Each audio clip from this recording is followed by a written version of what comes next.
Ang haba naman na. Ang pogi pa na. Alam, may daddy ka na, babe. Buti ka pa man lang. May daddy ka na, baby ka pa lang.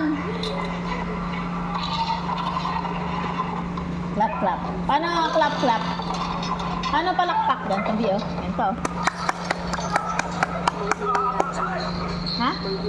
Pa yan? Badyaw talaga yarn. Hindi na nag-level up yung hingi na yan eh. Nga, mag-December na eh. Mag-beber na eh, no? Sama malayo pa. Beber na. Konti na lang na. Magbe-birthday muna siya bago mag-birth. Ito mag-birthday. Birthday ka na, bibinyagan ka na. Ala. Wala ka namang handa. Nakadila eh. Kapit, managlag ka. Sige. Apir. Apir. Ganyan. Ganyan.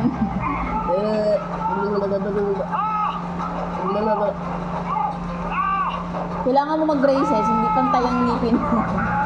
Kailangan nyo pagdikit. Yung isa pa. Penge. Penge. Madali, penge. Uy. Bibig na to, walang password. Dire-diretso. Hindi ba? Hindi mo lang yan nandun, no? Hindi mo lang inunguya eh.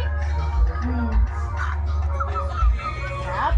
Hindi mo ka mama mo papakainin kang taho sa umaga. Ayun nga naman doon. Ang patalino kasi di ang taho. Sa utak naman yan. Soya. Diba? Ano, utak taho. Hindi, papatalino talaga ang soya. Ano ka ba? Kaya pala matalino ako eh. Bawal sa ganyan. Pag may allergy sila. Nakikita daw sa lovers. May panyuban ka ba? Abay, lumapit ka. Yun nakita yung ano. Ang sakit nun, susugatan yung anak mo tao. Siyempre, di ba, nipis-nipis na yung balat nila, nakakaawa. Nakita ko yun, tapos pipigayin na ganun yung... Tatlong beses, Nakita ganyan. ko nakita yun sa JP yata. Eh, yung paa pa nila, ganyan na kasi Oo, tapos pipisilin ng gano'n para lumabas yung... Iyak ng iyak yung bata,